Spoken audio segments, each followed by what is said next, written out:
심리적 시야를 넓혀볼까? 먼 거리를 상상할수록 협상 성공률도 점점 높아질까? 전셋집을 얻기 위해 부동산 사무실에 들어섰다. 집주인은 벌써 와 있었다. 제가 가진 돈은 몽땅 털어 2억 원뿐인데 어떡하죠? 집주인은 대뜸 눈을 치켜떴다. 이게 얼마짜린 줄 아세요? 3억짜리 전세라고요. 나는 얼굴이 벌개져서 그냥 자리에서 일어섰다. 다른 데 알아보는 수밖에 없네요. 집주인도 벌떡 일어섰다. 그러자 부동산 업자가 양손으로 나와 집주인의 팔을 동시에 잡았다. 잠깐만요. 서로 하루만 더 얘기를 해보시죠. 서로 멀리 떨어져 자신이 핸드폰으로 타협해 보기로 해요. 이틀 후 나는 다시 그 부동산 사무실에 갔다. 그리고 전세 계약서에 서명했다. 어찌된 일인가? 불가능한 협상 아니었던가? 나와 집주인은 핸드폰으로 문자 대화를 나눈 것 뿐이다. 하루 사이에 어떤 일이 일어난 걸까? 맞춤 제작된 오토바이 한 대가 있었다. 대학생들이 2명씩 짝을 지어 서로 가격 협상을 벌였다. 서로 얼굴을 맞대고 앉아서는 도저히 협상이 이뤄지지 않았다. 협상 효율성은 1000점 만점에 500점도 되지 않았다. 텍사스 대학의 핸더슨 교수가 학생들에게 말했다. 이제 서로 협상 상대와 헤어져서 휴대폰 메신저로 협상을 벌여보도록 하세요. 교수가 다시 말했다. 지금 여러분의 협상 상대는 아래층에 있습니다. 이 말을 들은 학생들의 협상 효율성은 갑자기 825점으로 몇 단계 껑충 뛰어 올랐다. 교수는 이번에는 또 다른 학생들에게 좀 더 큰 거리감을 갖도록 해보았다. 지금 여러분의 협상 상대는 몇 킬로미터 밖에 있어요. 이 말을 들은 학생들의 협상 효율성은 955점으로 더욱 껑충 뛰었다. 서로 얼굴을 맞대고 협상하는 것보다는 협상 상대가 다른 층에 머물고 있다고 생각할 때 협상이 더 잘 된다. 한 발짝 더 나아가 협상 상대가 멀리 떨어진 다른 건물 혹은 먼 동네에 살고 있다고 상상하면 협상은 더욱더 잘 된다. 몇 발짝 더 나아가 협상 상대가 수천 킬로미터 떨어진 외국에 나가 있다고 상상하면 협상의 성공은 따놓은 당상이다. 정말 신기한 일인걸? 교수는 이번엔 다른 대학 학생들을 대상으로 비슷한 실험을 해보았다. 당신과 한 낯선 손님이 동시에 쇼핑 매장에 들어선다고 상상해보세요. 그런데 매장에 들어서는 순간 돌연 팡파레가 울리면서 천장에서 플래카드가 내려옵니다. 100만 번째 고객님 축하드립니다. 라는 글귀가 쓰인 플래카드지요. 100만 번째 고객 선물로는 백화점에서 주는 5가지 선물 세트를 받게 되는데요. 그런데 문제는 당신과 함께 100만 번째 고객이 된 낯선 손님 둘이서 5가지 선물 세트를 서로 어떻게 나눠 갖느냐 하는 겁니다. 교수는 앞의 경우처럼 학생들에게 휴대폰 메신저로 협상을 벌여보도록 했다. 지금 여러분의 협상 상대는 아래층에 있습니다. 이 말을 들은 학생들의 협상 효율성은 1000점 만점에 895점이었다. 교수는 이번에는 다른 학생들에게 좀 더 큰 거리감을 갖도록 해보았다. 지금 여러분의 협상 상대자는 몇 킬로미터 밖에 있어요. 이 말을 들은 학생들의 협상 효율성은 961점이었다. 먼저 번 실험처럼 협상 상대가 나와 멀리 떨어져 있다는 생각을 가질수록 협상 성공률은 높아졌다. 즉, 협상 상대와 나 사이의 거리가 멀어지면 멀어질수록 나의 협상 능력은 점점 더 커지는 것이다. 핸더슨 교수는 협상하기 전에 상대가 공간상으로 멀리 떨어져 있다는 느낌을 갖도록 해보세요. 그럼 협상 성공률이 높아집니다. 라고 조언한다. 협상 전문가인 하버드대의 우리 교수도 중재자들의 가장 큰 역할은 협상하는 사람들이 시야를 넓히도록 유도하는 것이라고 말한다. 어떤 문제든 마찬가지다. 문제가 잘 풀리지 않는다면 마음속에서 그 문제와의 시간적, 물리적 거리를 늘리는 게 좋다. 만일 내가 1000km 떨어져 있다면 이 문제를 어떻게 바라볼까? 지금부터 50년 후라면 이 문제를 어떻게 바라볼까? 지금부터 1000년 후라면 후세 사람들은 이 문제를 어떻게 바라볼까? 천국의 아인슈타인이라면 이 문제를 어떻게 생각할까? 만일 화성에서 외계인이 망원경을 통해 이 문제를 바라보고 있다면 어떻게 생각할까? 내 마음의 공간을 1000km 밖까지 넓히면 그만큼 많은 지혜가 쏟아져 나온다. 내 마음의 공간을 1000년 후까지 늘려도 그만큼 많은 지혜가 쏟아져 나온다. 마음의 공간을 넓히면 넓힐수록 나는 무한히 퍼져나간다. 넓은 지역을 상상해도 창의성이 높아질까? 한 죄수가 감옥에서 탈출하려고 한다.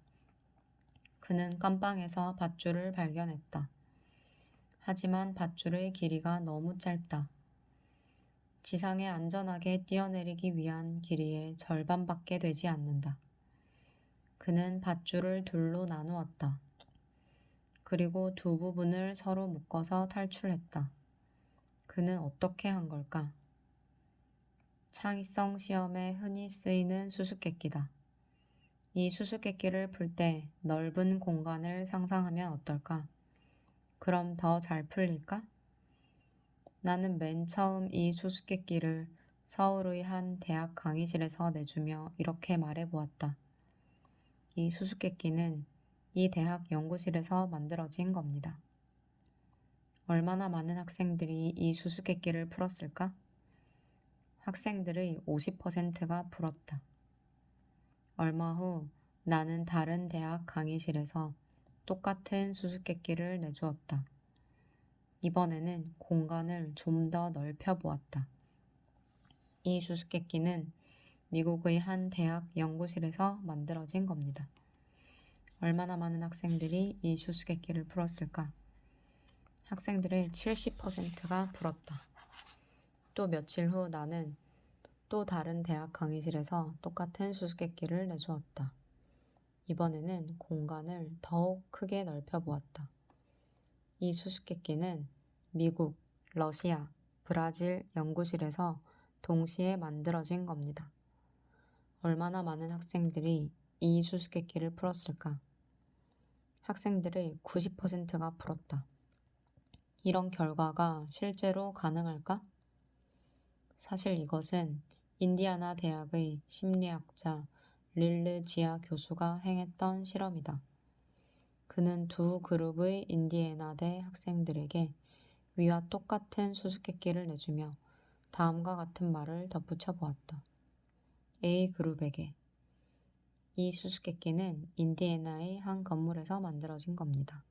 B 그룹에게 이 수수께끼는 수천 킬로미터 떨어진 캘리포니아주의 한 연구소에서 만들어진 겁니다. 수수께끼가 어디서 만들어졌건 그게 무슨 상관이지?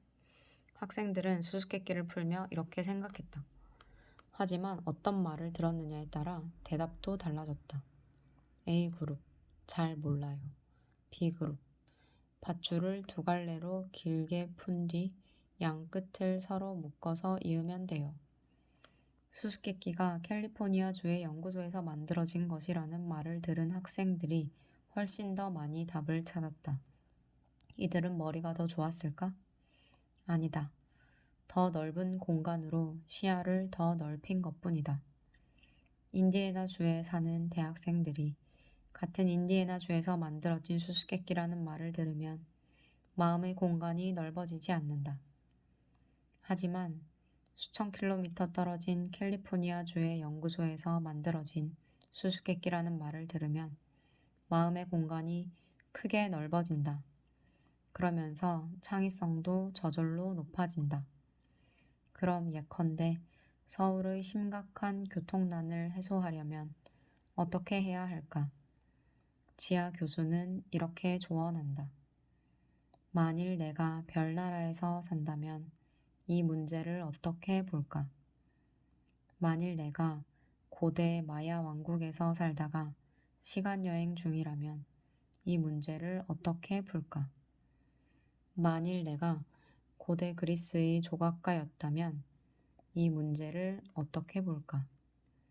이렇게 마음의 공간을 넓힐수록 지혜로운 아이디어들도 많이 쏟아진다. 공간의 크기가 나의 크기이다. 교통수단엔 어떤 것들이 있을까요? 최대한 많은 교통수단을 생각해 보세요. 지하 교수는 이번에도 학생들을 두 그룹으로 나눈 뒤 이런 질문을 해보았다.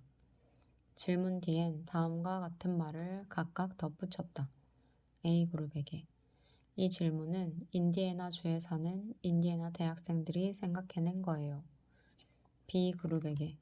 이 질문은 그리스에 거주하고 있는 인디애나 대학의 유학생들이 생각해낸 거예요. 이번에도 두 그룹 간의 답변에 차이가 났을까? A그룹이 생각해낸 답변. 자동차, 버스, 기차, 비행기. B그룹이 생각해낸 답변. 자동차, 버스, 기차, 비행기, 말, 우주선, 자전거, 스쿠터, 트리에레스선. 놀랍지 않은가? 질문이 멀리 떨어진 그리스에서 나왔다는 지극히 하찮은 사실 하나만으로 학생들의 창의력이 몇 배나 껑충 뛰어오른 것이다. 대체 왜 이런 마법이 일어날까? 만일 내가 몸속에 갇혀 있는 존재라면 마음의 공간을 넓힌다고 해서 창의력도 덩달아 높아지는 현상은 일어나지 않아야 한다. 하지만 사실은 어떤가? 마음의 공간을 넓힐수록 창의성도 껑충 뛰어오른다. 나는 마음의 공간을 넓힐수록 점점 커지는 무한한 존재인 것이다.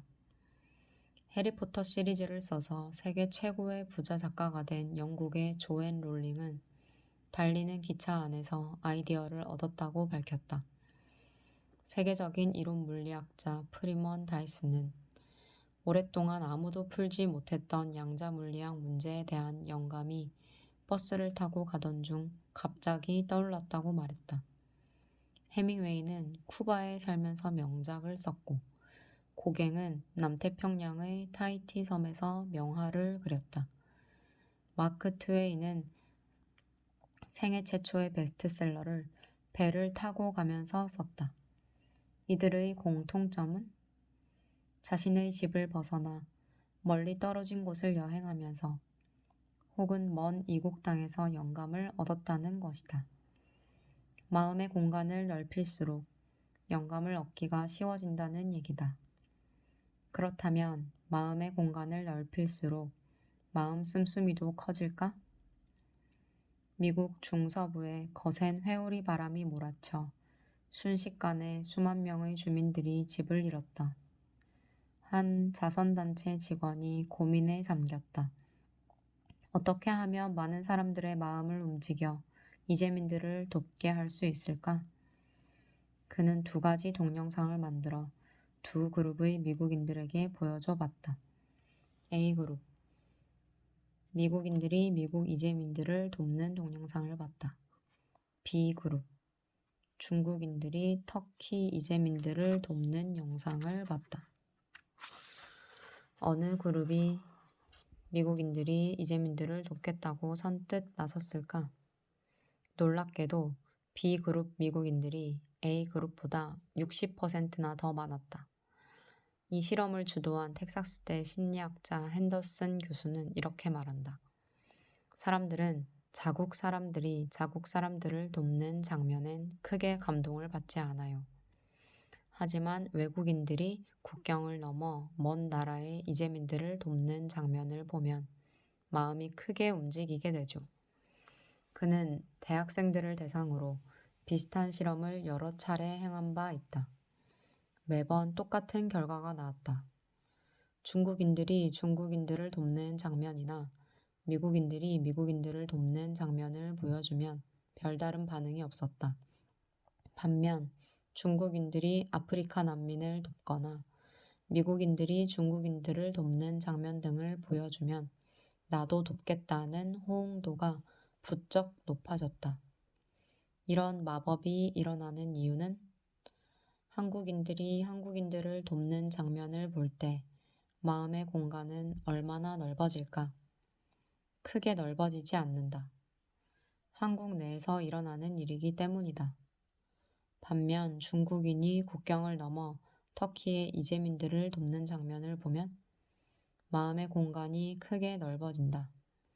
국경을 넘어 큰 공간에서 일어나는 일이기 때문이다. 정치인들은 정치적으로 편향된 시각을 갖기 쉽다. 당파적 이해관계 때문이다. 이렇게 정치적으로 편향된 사람들에게 멀리 떨어진 외국을 상상하도록 하면 편견도 줄어들까?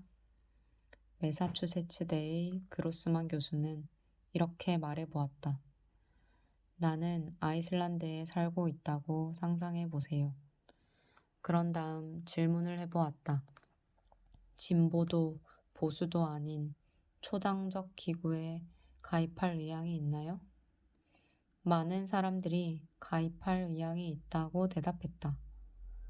아이슬란드는 멀리 떨어진 북대서양의 외딴 섬나라다. 나는 아이슬란드에 살고 있다고 상상하는 순간 내 마음의 공간은 실제로 아이슬란드까지 확장돼 세상을 큰 눈으로 바라보게 되는 마법이 일어난다.